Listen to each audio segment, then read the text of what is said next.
সময় একটি মূল্যবান সম্পদ। তাই তোমার এই মূল্যবান সময়কে নষ্ট না করে সময়কে গুরুত্ব দাও। একজন গরিব রিক্সাওয়ালার কাছে 24 ঘন্টা সময় রয়েছে, আর একজন কোটিপতি বিজনেসম্যানের কাছেও 24 ঘন্টা সময় রয়েছে, কিন্তু একজন গরিব আর একজন কোটিপতি। তার কারণ কোটিপতি বিজনেসম্যান তার সময়কে সঠিকভাবে কাজে লাগিয়েছে, আর গরিব রিক্সাওয়ালা উনি সময়কে সঠিকভাবে কাজে লাগাতে পারেনি। কিন্তু আমরা নিজেরাও জানি না সময়কে কিভাবে কাজে লাগাতে হয়। আমাদের জীবনের প্রতিটি মুহূর্ত খুব গুরুত্বপূর্ণ। কাজের ডিস্টার্ব হতে পারে এমন জিনিস দূরে রাখুন, যেমন mobile phone, social media, television ইত্যাদি থেকে দূরে থাকুন।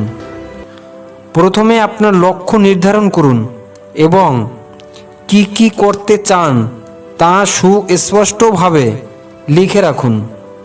প্রতিদিনের কাজের একটি তালিকা তৈরি করুন। এটি আপনার কাজের সফল হতে সাহায্য করবে। প্রতিটি কাজের জন্য নির্দিষ্ট সময়সীমা নির্ধারণ করুন। এটি আপনার কাজকে দ্রুত শেষ করতে সাহায্য করবে। কাজের ফাঁকে মাঝে মাঝে ছোট ছোট বিরতি নিন। এটি আপনাকে মানসিক শক্তি বাড়াতে সাহায্য করবে। সকাল সকাল ঘুম থেকে ওঠা। আপনি ভাবছেন এটা আবার কী রকমের কথা? আমরা তো সবাই সকালেই ঘুম থেকে উঠি। সকাল তো 11টায় হয়, আবার 6টায়ও হয়। খুব সকালে ঘুম থেকে ওঠার কথাই বলছি আমি।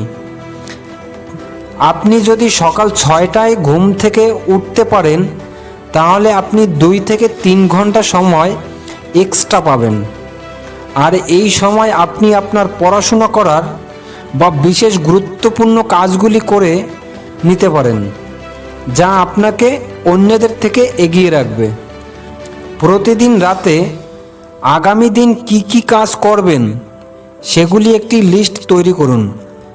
চাইলে আপনি আপনার প্রতিদিনের কাজগুলোর লিস্ট করতে পারেন, তবে যে কাজগুলি আপনার স্বপ্ন পূরণ করতে সাহায্য করবে সেই কাজগুলি লিস্ট করাই ভালো।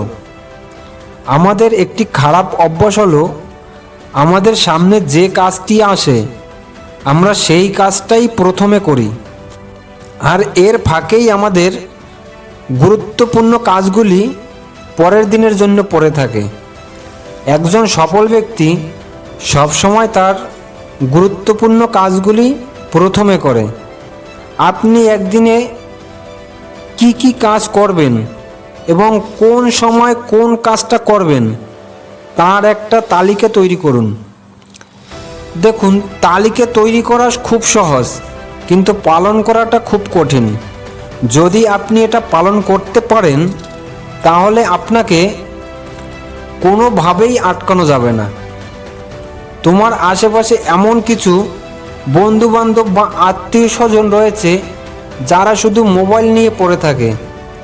তাদের নিজের সময় তো নষ্ট করছেই, তারা আপনার সময়ের মূল্য কিভাবে দেবে? আপনাকে মেসেজ করে, কল করে, ফালতু কথা বলে আপনার মূল্যবান সময়কে নষ্ট করছে। তাই আপনি নিজেকে তাদের থেকে দূরে রাখুন। আপনি এটা না করলে সময়কে সঠিকভাবে কাজে লাগাতে পারবেন না। আর তুমি যখন কোনো কাজ শুরু করবে, শুরু করার আগে ঘড়ির টাইমটা দেখে শুরু করবে।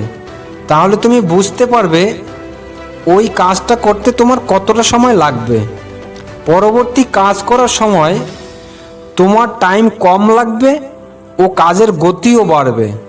আর এইভাবে সময়কে কাজে লাগাতে পারলে সফলতা তোমার নিশ্চিত।